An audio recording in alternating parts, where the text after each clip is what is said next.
While discussing collaboration and cooperation skills, we need to take into consideration the role of research attitude and research aptitude. Let us first understand these terms in their generic sense and then view them within the context of transdisciplinary research. Attitude is a set of beliefs which an individual has. According to Baker, the main characteristics of attitudes are that they are cognitive, affective and dimensional, so that they vary in degree of favorability or unfavorability.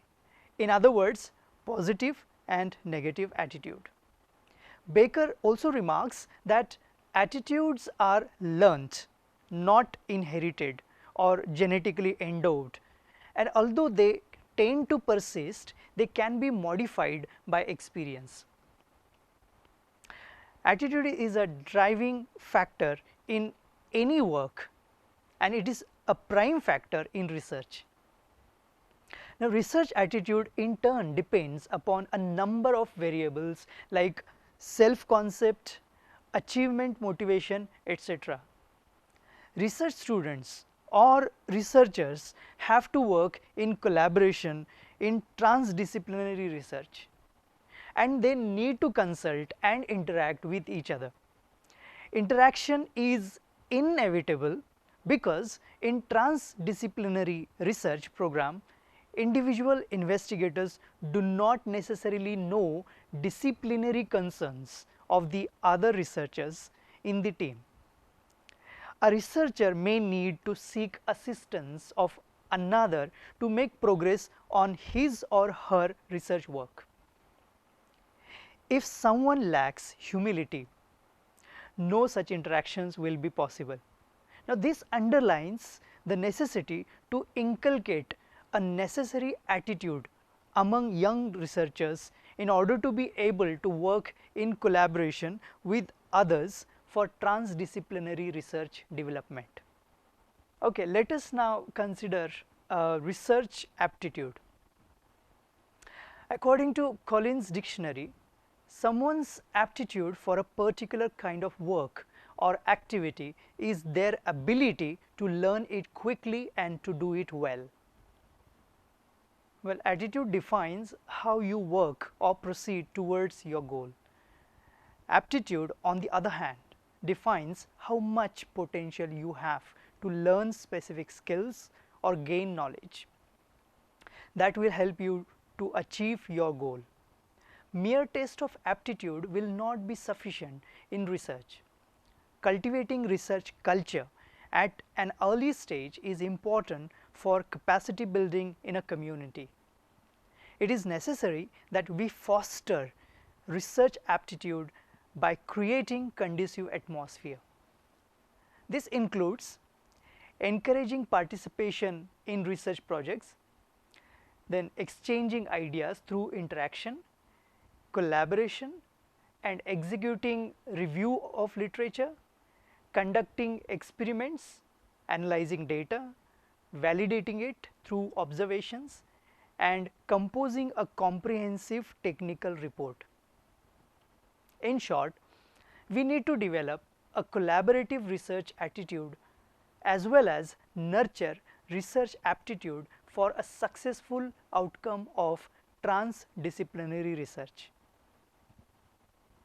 What we have discussed so far could be summarized as the principles of collaboration discussed by Anne Balsamo, and identifies 5 such principles. These are as follows: intellectual confidence, intellectual humility, intellectual generosity, intellectual flexibility, intellectual integrity. Now, let us discuss these principles briefly one by one. Intellectual confidence. The understanding that one has something important to contribute to the collaborative process is what we understand as intellectual confidence. This is the commitment that makes one accountable for the quality of an individual's contribution to the collaboration. Everyone's contribution to the collaboration must be reliable. It must be thorough and full of integrity. The next is intellectual humility, the understanding that one's knowledge is always partial and incomplete and can always be extended and revised by insights from others. This is the quality that allows people to admit that they don't know something without suffering loss of confidence or a blow to their self-esteem. The next principle, that is intellectual generosity, the sincere acknowledgement of the works of others. This acknowledgement must be explicitly expressed to collaborators as well as through citation practices.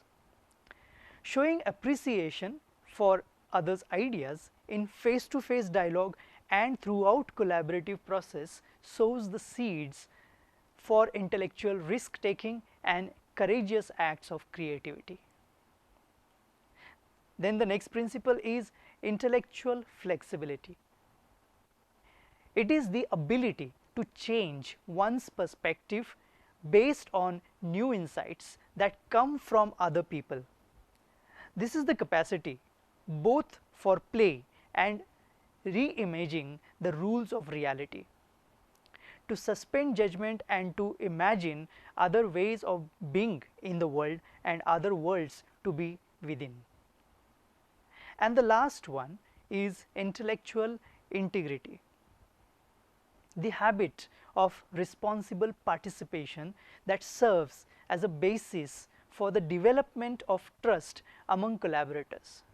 This is a quality that compels colleagues to bring their best work and contribute their best thinking to collaborative efforts. Since a real-life problem solution is the ultimate goal of transdisciplinary research, it is necessary that the collaborators demonstrate intellectual integrity. Well, in short, it is only when the researchers show intellectual confidence, humility, generosity, flexibility and integrity through collaboration that we will be able to develop transdisciplinary culture.